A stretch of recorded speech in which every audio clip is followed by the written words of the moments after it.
Good afternoon, everyone. The great W.E.B. Du Bois once said, "We should measure the prosperity of a nation not by the number of millionaires, but by the absence of poverty and the prevalence of health." By that measurement, our city is anything but prosperous. Too many of our fellow New Yorkers live lives of poverty and suffering, and too many others live lives where health is nothing more than a rumor of something they cannot afford. When I take office in 2 days, I seek to change not only the measure of the well-being of those who live in our city, but those also tasked with the work of measuring. We are here today at Elmhurst Hospital, which serves over 1 million patients annually, and so often feels the pain of poverty and ill health more acutely than anywhere else in our city. If anyone should hold the public's trust in the work of transforming a healthcare system full of disparities and fighting for New Yorkers who most need the services our city can provide, it is the leader who has guided this institution through moments of adversity and success. I am proud to announce that Helen Arteaga will serve as my Deputy Mayor of Health and Human Services.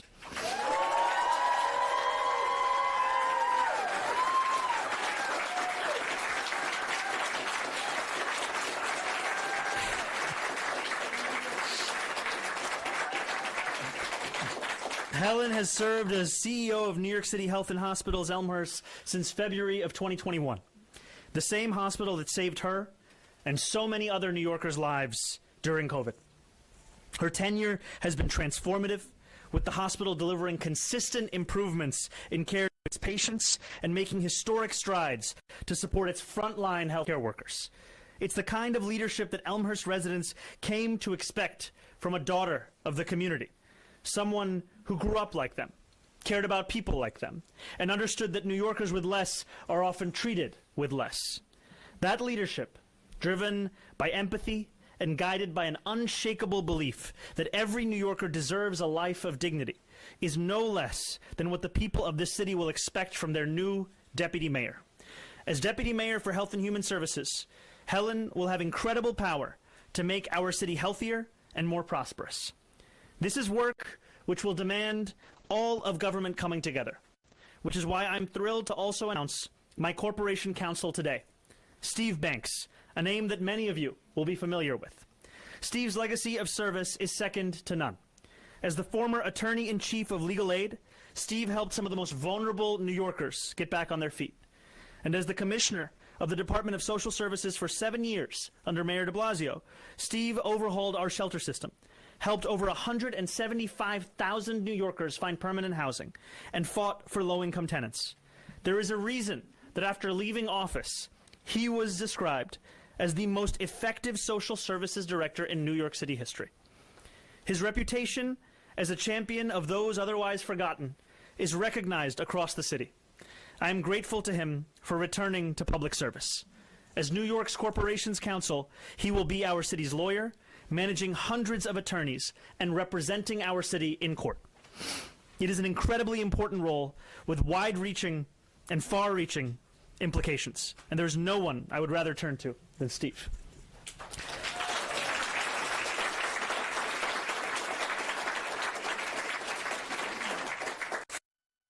Today is the day of announcements, and we are speaking of counsel. I am delighted to announce that I am naming Ramzi Qasim as Chief Counsel. Ramzi will be joining the administration from CUNY, where he serves as a professor of law. Government service is no novel concept for Ramzi, who served as a senior policy advisor for President Biden from 2022 to 2024, and has deep experience arguing in court, including before the Supreme Court. I will turn to Ramzi for his remarkable experience and his commitment to defending those too often abandoned by our legal system. City Hall will be stronger with him in it, and our work of building a more prosperous city for all will have a powerful advocate. My sincere hope is that New Yorkers who have long felt on the margins of this city, the homeless veteran straining to survive, the patient searching for the care that they need, an immigrant trying to get by, will feel that they now have leaders in their corner who understand their struggles and care to fight for them. That is the city I want to build, the prosperity I intend to deliver, and the leadership that has too long been lacking. Thank you, and please join me in first introducing Ramzi Qasim, my new Chief Counsel.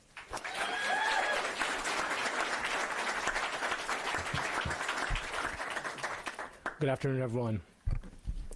I'd like to begin by thanking the mayor-elect for what feels both like a privilege and a calling, frankly, an honor and a call of duty to serve the city that I've called home, the city that embraced me. I grew up in war-torn countries in the Middle East, authoritarian regimes, and New York City was really my first stable and permanent home. And this is an opportunity for me to repay that debt. I've been trying to repay that debt ever since I came to this country, ever since I immigrated. Service has been the lodestar of my career, of my professional life, whether it's service, as the mayor-elect mentioned, at the White House or at CUNY, one of the oldest and largest public institutions in our country, and specifically at a law school whose motto is law in the service of human needs, to give back to working-class New Yorkers and serve their social mobility, or whether it's through the clinic and nonprofit that I founded, CLEAR, in service of clients, communities, and movements nationwide. Service is what I look to do and what I hope to do alongside the mayor-elect and his team at City Hall to defend the rights of all New Yorkers without exception, and to create space for the mayor-elect and his team, this administration, to deliver on the promises and the agenda that was so enthusiastically embraced by our fellow New Yorkers. So again, I thank the mayor-elect for this honor, and I look forward to speaking with all of you.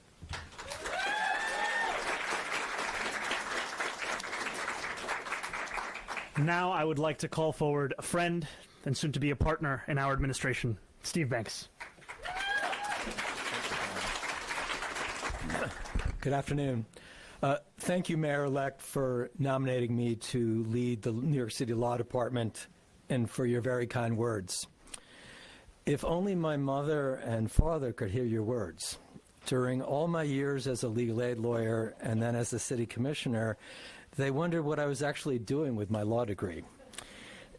Your words would have given them a lot of nachas.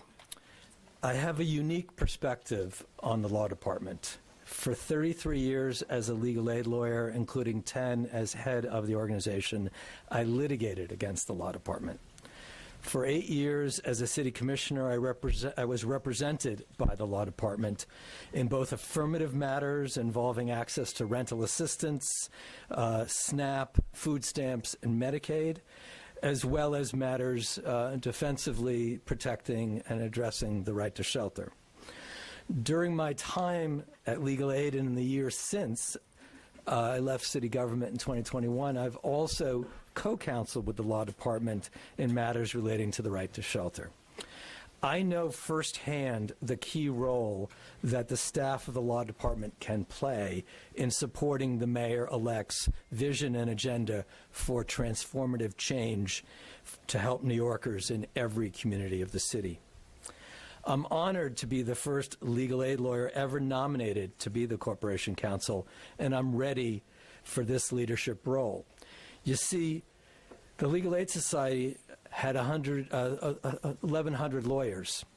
That's even more than the numbers of lawyers at the law department. So I'm ready to manage a large law firm like I did at the Legal Aid Society.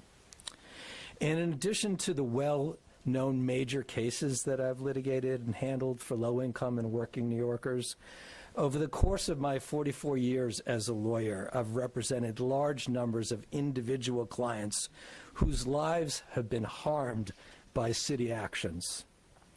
This has provided me with a unique vantage point on the human impact of city policies and practices. The law department can play an essential role in addressing the human impact of such city conduct. Finally, my wife of almost 40 years, who I met on a picket line, by the way, during a legal aid strike in 1982, she and I have been blessed over the past year with 2 grandchildren. I'm ready to take on this role because I know that under this mayor, the Corporation Counsel and the staff of the law department can help make this city a better place for our grandchildren, for every New Yorker, and their children and their grandchildren. Thank you again, Mayor-elect, for this opportunity.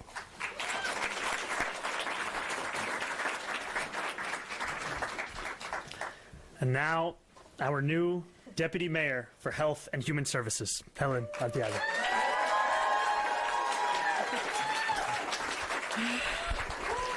Buenas tardes, everyone. Good afternoon, and welcome to Elmer's. I want to thank the Mayor-elect Mamdani for this trust and faith in appointing me Deputy Mayor for Health and Human Services. At this important moment in our city, it's not lost to me that the agency under this portfolio are the safety net for so many New Yorkers who are looking to survive or sometimes get a second chance. Whether they're visiting our hospitals, entering our shelters, or going to our after-school programs, or just aging out of foster care. It is that workforce and those providers in this portfolio that work so hard to get these New Yorkers through the hardest times in their lives. To that workforce and those providers, I say, I'm ready to work alongside you to provide innovative solutions so you can take advantage of every opportunity, every interaction to address the affordability crisis that brings so many to our doors. To every New Yorker that trusts us enough to show up, and to those that are suffering in silence wherever you are, because they do not know if government will protect them or treat them with dignity, I promise you today that I will work so hard to ensure that you are seen and that we are thinking big and courageous about solutions that will allow you to thrive in the city that we love. You see, I see you because your struggles are mine. I am who I am because of them. I want to thank Mayor-elect and the team for indulging this appointment here at Elmer's Hospital, because you see, here is where my advocacy was born. It is here when my dad died without having lack of insurance. It was here that I survived COVID. And it's here that I want to say, Madre, tu sacrificio valió la pena.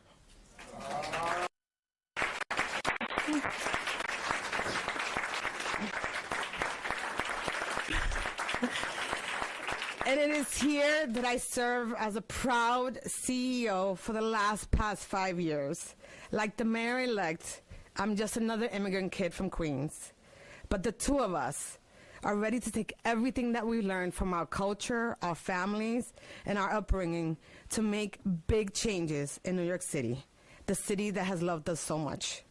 So to Dr. Katz, my H&H family, and my Emil Strong family of 6,057, know that I'm super grateful for these last 5 years.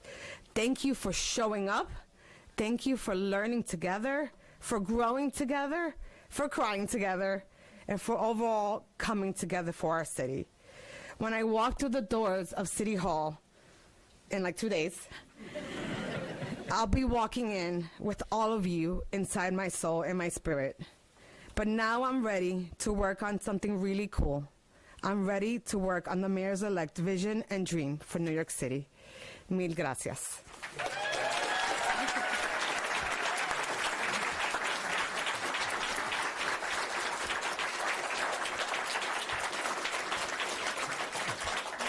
I'll take questions in one moment, but I just want to quickly just give a...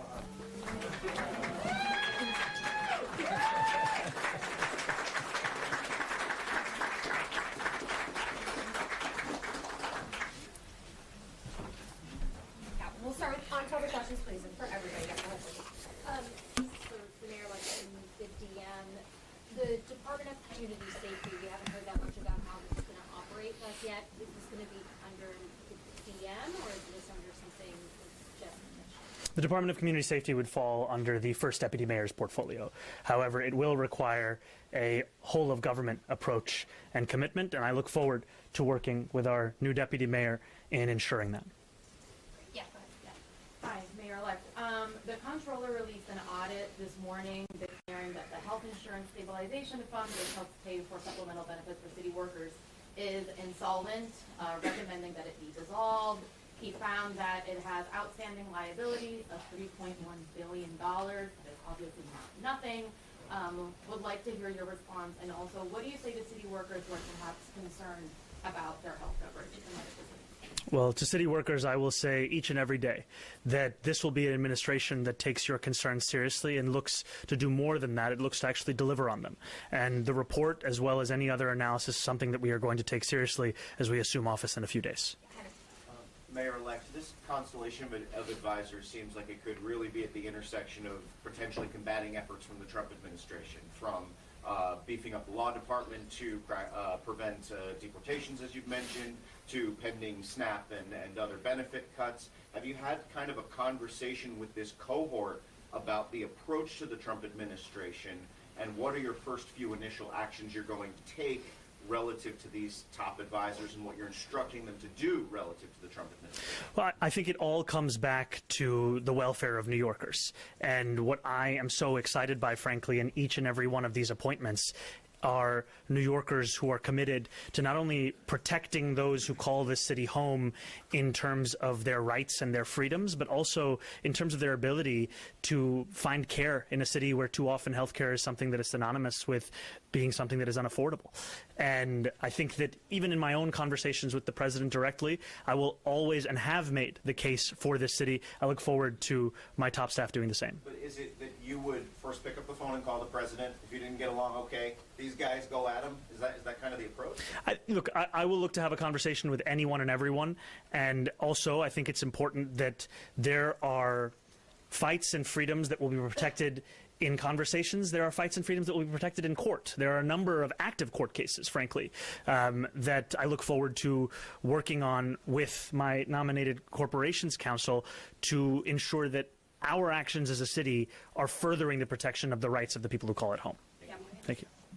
Question for both mayor-elect and the new deputy mayor. The first mayor-elect, you have very limited time left before you take office. Are you planning to announce your next schools chancellor and transportation commissioner in the next 24 hours? Just trying to gauge where you're at with that. And then deputy mayor as well. Are you still going to have a role here at the hospital, or are you going to be leaving permanently? Thank you guys.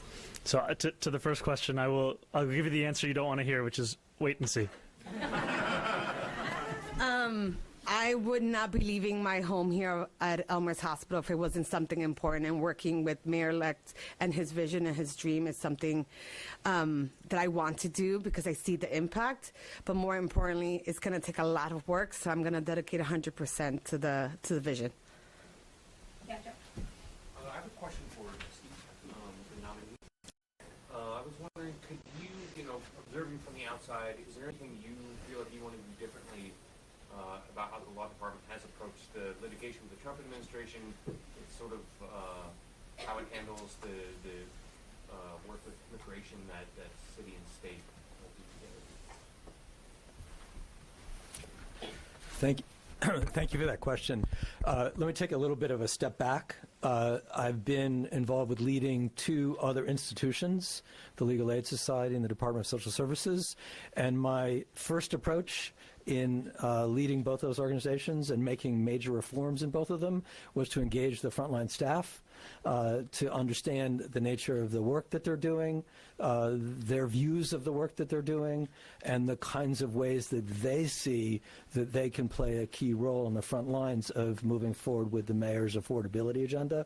So I come to the institution of the New York City Law Department with that same approach, that in order to move an institution forward, you have to engage the people who are doing the work and move forward on that basis. At the same time, the mayor's been very clear about what his vision is, what his values are, and the law department's going to be a major part of that when legal responses are needed. One thing I know as a lawyer, and I learned as a city commissioner, lawyering is involved in almost everything involved in the acts, the actions that government takes. And so we're going to be very much looking forward to helping implement the mayor's affordability agenda. And I'll just add one thing, which is that I will demand excellence from my team, from myself, and also I will ensure that we create the conditions where that excellence is possible to deliver on. And what I mean by that is that we have seen a shortage in staffing within the city's law department. And one of the commitments in making this nomination is also to ensure that we provide that same kind of focus in the intricacies of the law department itself, the staffing of the law department, so that our nominated corporations counsel can actually do the work that we are asking of them. You said in the past you want a lot of those lawyers to focus on immigration cases. Is that still the case, or are they going to be doing just kind of more normal work too elsewhere in the law? Frankly, I think that there is a clear need for a few hundred additional lawyers at the law department just from the beginning of it. And I think that the work will encompass some work in providing legal services for immigrant New Yorkers. The question of the totality of that work I will also leave to my corporations counsel. All right, Thank you. More. Yeah, Chris and then Jonathan. Thank you. Mr. Mayor-elect, and for... How's it going, Chris? How are you? Steve's position is obviously subject to council approval. Have you received any assurances from the council that they will confirm his nomination? And follow up on Joe's question. Let me do that one first. Yeah. Thank you, brother. I have been in touch with incoming Speaker Menon about the nomination of Steve Banks as our corporations counsel, and I look forward to that process. Got it. On Joe's question, you proposed on a campaign trail to hire specifically 200 new law department lawyers. When you announced that, you said that was part of an effort to kind of Trump-proof the city, to be able to fight back against Trump administration initiatives. Is that pledge still holding? Are you going to hire those 200 attorneys? Are we going to see that in the prelim budget? And if Steve could speak a little bit to how attorneys would be deployed specifically to fight the Trump.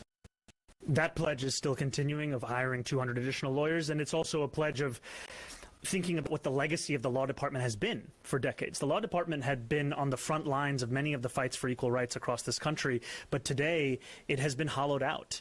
And this is incredibly important for us in the work that we are seeking to do in this administration, that we have a corporations counsel and a law department that is not only staffed, but is also back on the front lines as opposed to the defensive that we have seen over the last few years.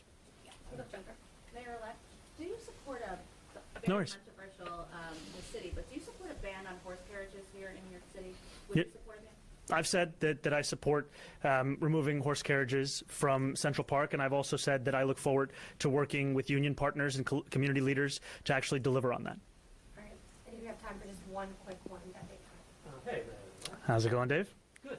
Just following up on Morgan, I know you said wait to see, but buses were so central to your campaign. Yes. They've been so central. The transit has been so central to a lot of what you talked about in office. So what are we looking for in terms of DOT leadership come January 1st? Is there going to be an interim commissioner, or are we going to have a new person who I get to bother with? No matter who's there, I know that you'll be bothering them. And I appreciate it because, frankly, what this is about looking for a fealty to a commitment to New Yorkers that are often overlooked. Right?